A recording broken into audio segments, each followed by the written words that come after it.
According to Sunday live streaming video, जैसा कि आप देख सकते हैं ये वाली जो वीडियो है संडे को अपलोडेड की गई थी लाइव स्ट्रीमिंग के द्वारा। तो इस वीडियो में मैंने जो बताया था फेक ब्रेकआउट सॉल्यूशन, इसमें मैंने चार्ट्स पे नहीं समझाया था।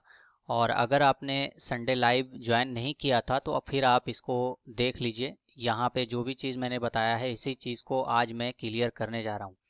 तो बहुत सारे ऐसे भी यूज़र्स हैं जो संडे लाइव ज्वाइन नहीं कर पा रहे हैं, तो उनके लिए मैं बताना चाहूँगा पहले आप संडे लाइव की वीडियोस को ज़रूर देख लें। इसके बाद ही संडे के बाद जो भी वीडियोस आती हैं उसका डॉट आपको क्लियर हो पाएगा।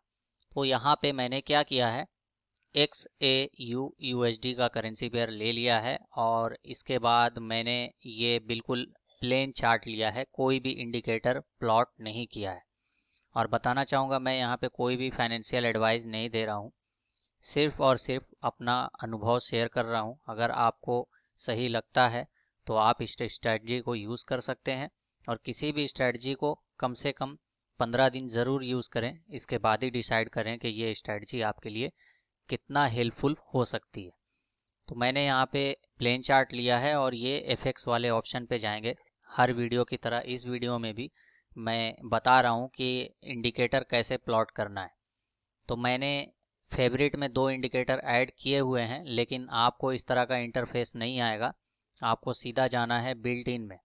बिल्ट इन में जाने के बाद ये जो सर्च बार है यहाँ पे आप टाइप करेंगे MACD। MACD में देखिए ये स्टार बना हुआ है, जितने भी इंडिकेटर्स हैं सब में स्टार बना हुआ है। आपको यहाँ पे क्लिक कर देना है तो फिर ये फेवरेट में ऐड हो जाएगा। अब ये फेवरेट में दिखा रहा है। मैं इतना क्यों बता रहा हूँ, क्योंकि फिर बाद में जब आप इंडिकेटर प्लॉट करेंगे तो आपको परेशानी नहीं होगी।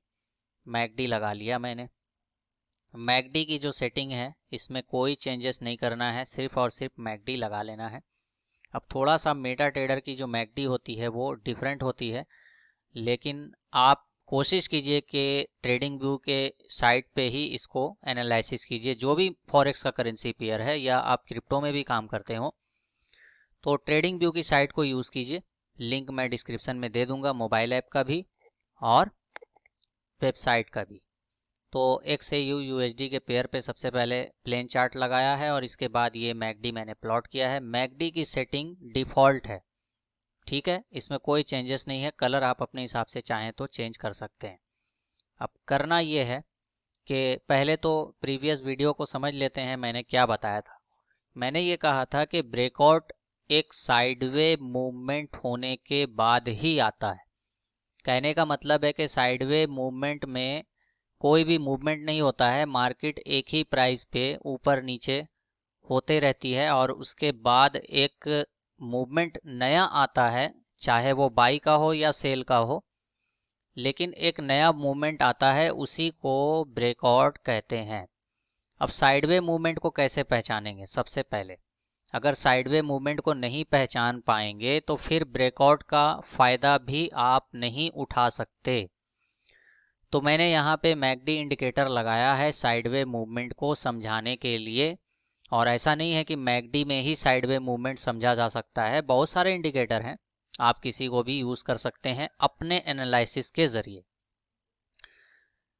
तो बेसिकली मैकडी इंडिकेटर में साइडवे मूवमेंट तब आता है जब मैकडी पूरी तरह से नीचे चली जाती है या फिर मैकडी की जो दोनों लाइन है, ये जो दोनों लाइन है बेसिकली आपको पता ही होगा, बहुत सारे वीडियोस में मैंने बताया भी है कि ये जो दोनों लाइन है मूविंग एवरेज की लाइन है, ठीक है। ये दोनों मूविंग एवरेज की लाइन है और कितने पीरियड की मूविंग एवरेज है यहाँ पे साफ साफ लिखा हुआ है, बताने की ज़रूरत नहीं पड़ेगी। तो दोनों मूविंग एवरेज की लाइन की मैं बात कर रहा हूँ। जब ये मैकडी की ज़ीरो लाइन, जो बीच वाली लाइन है, ये देखिए बिल्कुल बारीक है, दिखाई नहीं देती है ज़ीरो लाइन। कहने का मतलब है कि अपर साइड में जो हिस्टोग्राम है और नीचे जो हिस्टोग्राम है इसके बीच का जो हिस्सा है ये ज़ीरो लाइन। तो ज़ीरो लाइन से नीचे उतरने के बाद जब मैकडी की लाइन काफ़ी दूर चली जाती है तो फिर यहाँ पे क्या होता है, एक साइडवे मूवमेंट आता है। जैसा आप यहाँ पे देखिए, ये यहाँ पे थोड़ा सा साइडवे मूवमेंट आया है और इसके बाद मार्केट ने ज़ीरो लाइन पे टेस्ट किया।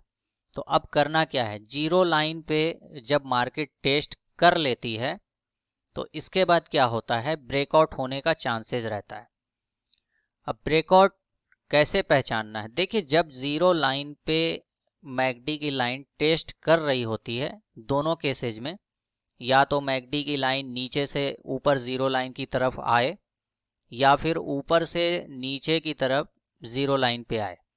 ये आप देखेंगे कि यहाँ पे इसने ऊपर से नीचे आना शुरू किया जीरो लाइन पे और यहाँ पे नीचे से ऊपर जाना शुरू किया है जीरो लाइन पे। दोनों केस में ये जीरो लाइन पे जब आ जाती है तो आपको क्या करना है, ब्रेकआउट का वेट करना है। जब तक ये जीरो लाइन पे नहीं आती है कोई भी ब्रेकआउट नहीं हो सकता है।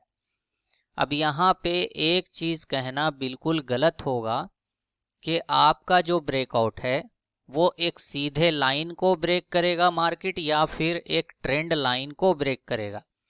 तो दोनों चीज मैंने यहाँ पे लिया हुआ है, ये देखिए ट्रेंड लाइन और ये हॉरिजॉन्टल लाइन।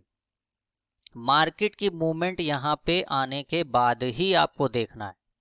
कहने का मतलब है मैकडी की जो लाइन है जीरो लाइन के करीब जब आती है उसके बाद ही आपको मार्केट का मूवमेंट चेक करना है कि मार्केट ने एक ट्रेंड लाइन को सपोर्ट किया है या एक हॉरिजॉन्टल लाइन को सपोर्ट किया है। तो जब यहाँ पे ये पहुंच गई है, अब मैं यहाँ पे ट्रेंड लाइन को लगाता हूँ। बिल्कुल यहाँ पे पहुंचने के बाद ही आपको करना है, ठीक है। तो इस तरह से अगर मैं देखूं तो ये जो हाई मैंने लगाया है, इस हाई को लगा के एक ट्रेंड लाइन लगाया है, ये हाई बाद में बनी है और टेस्टिंग यहाँ पे हुई है। तो टेस्टिंग के टाइम जब ये टेस्टिंग हो रहा है तो इस टाइम पे एक छोटा मूव यहाँ पे हुआ है, देखिए ये वाला, इस वाले प्राइस एक्शन की मैं बात कर रहा हूँ। यहीं पे इसने टेस्टिंग दिया था। तो टेस्टिंग से ठीक पहले का जो मूवमेंट है वो आपको देखना है। देखिए अगर दूर से मिला के भी कोई लाइन ड्रॉ हो जा रही है तो उसको भी आप ले सकते हैं। चलेंगे थोड़ा आगे भी चार्ट में, वैसा भी मूवमेंट नजर आएगा आपको। और नज़दीक से भी जो मूवमेंट हो रही है कैंडल्स में उसको भी आप मिला सकते हैं। तो यहाँ पे देखिए ये जब इसने टेस्ट किया है तो बिल्कुल नज़दीक से कैंडल्स ने मूव किया है एक ट्रेंड लाइन को। तो अब हम इसको लगा लेंगे इस तरह से। लगाना कब है, जब मैकडी जीरो लाइन पे आ जाती है तब। अब क्या होगा, ये ऊपर की साइड ब्रेक होगी या फिर यहीं पे होल्ड हो जाएगी। दोनों केसेस में या तो ये जो मैकडी की लाइन है नीचे भी जा सकती है और यहाँ से अगर ये ब्रेकआउट होता है तो फिर ये ऊपर भी जा सकती है। लेकिन जो भी हो, मैकडी की लाइन टेस्ट होने के बाद, जीरो लाइन पे टेस्ट होने के बाद ही ब्रेकआउट आएगा। इसके बाद आपको एक लाइन नीचे भी इस तरह से रख लेना है। अब आप ये देखेंगे कि बिल्कुल मार्केट यहाँ पे नैरो हो जाती है दोनों साइड से। मैं सिर्फ अपर साइड की बात नहीं कर रहा हूँ, दोनों साइड से ये बिल्कुल नैरो हो जाती है जब इसको टेस्ट करने का टाइम होता है। तो यहाँ पे कुछ भी हो सकता है, अपर साइड भी ब्रेक हो सकता है, डाउन साइड भी ब्रेक हो सकता है। तो ये मैंने ब्रेकआउट आने से पहले पहचानने का तरीका बताया।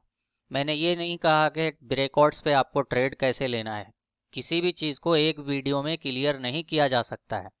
अब यहाँ पे जो ब्रेकआउट है सेल के लिए भी आ सकता है और बाई के लिए भी आ सकता है, लेकिन मैंने ये बताया इस वीडियो के माध्यम से कि मैकडी के द्वारा अब ब्रेकआउट आने से पहले मार्केट में इंतज़ार करने का जो मौका है, ट्रेड लेने का जो मौका है, उसको आप कैसे ढूंढेंगे। तो ये बेसिकली लोग इंतज़ार करते हैं, लेकिन वैसा नहीं करना है। आपको सीधा मैकडी देखना है। चार्ट्स को देख के इंतज़ार करने से फिर क्या होगा कि आप उल्टे सीधे ट्रेड लगाएंगे। तो इससे अच्छा है कि आप मैकडी के लाइन को देखिए, ध्यान में रखिए। जब मैकडी की लाइन जीरो पे आ जाती है, जीरो लाइन पे, तभी आप ब्रेकआउट का वेट कीजिए। अब ब्रेकआउट आने के बाद आपको ट्रेड कैसे लेना है, क्योंकि यहाँ पे बाई का भी क्लियर करना होगा और सेल का भी। दोनों साइड ब्रेकआउट हो सकती है। अगर दोनों साइड मार्केट नहीं चलती तो फिर हमारा और आपका यहाँ पे क्या काम है। मार्केट बाई भी होती है, सेल भी होती है ऐसी तो कोई ज़रूरी वाली बात नहीं है ना कि मार्केट सिर्फ बाई ही जाएगी या ब्रेकआउट सिर्फ ऊपर ही होगा। दोनों साइड हो सकता है। अगर ऐसा कोई बंदा बोलता है कि यहाँ पे सिर्फ और सिर्फ ऊपर की तरफ ब्रेकआउट होगा तो ये बोलना गलत है। ये हो सकता है कि मैकडी बहुत टाइम से बेरिश था और इसने ज़ीरो लाइन को टेस्ट किया है, तो ज़्यादा चांसेस हैं ऊपर के साइड ब्रेकआउट हो जाएं। लेकिन जब तक ब्रेकआउट नहीं हो जाता है हम ये नहीं समझ सकते कि ब्रेकआउट हुआ है। अब इस चीज़ को हम हॉरिजॉन्टल लाइन में यहाँ पे रखेंगे। अगर ब्रेकआउट हो जाता है तो इसके बाद 4 आवर के साथ में कौन सा टाइम फ्रेम चलेगा मैंने पहले ही बताया है। तो इसी हिसाब से 1 आवर का टाइम फ्रेम अगर हम लोग लेते हैं तो फिर आप 1 आवर के टाइम फ्रेम पे जाके देखेंगे तो बिल्कुल क्लियर आपको नज़र आएगा कि ब्रेकआउट कितना बेहतरीन यहाँ पे हुआ है। एंट्री का मैंने कोई भी चीज़ नहीं बताया है, लेकिन आप यहाँ पे ब्रेकआउट्स के बाद देखिए कितना बेहतरीन मूव हुआ है।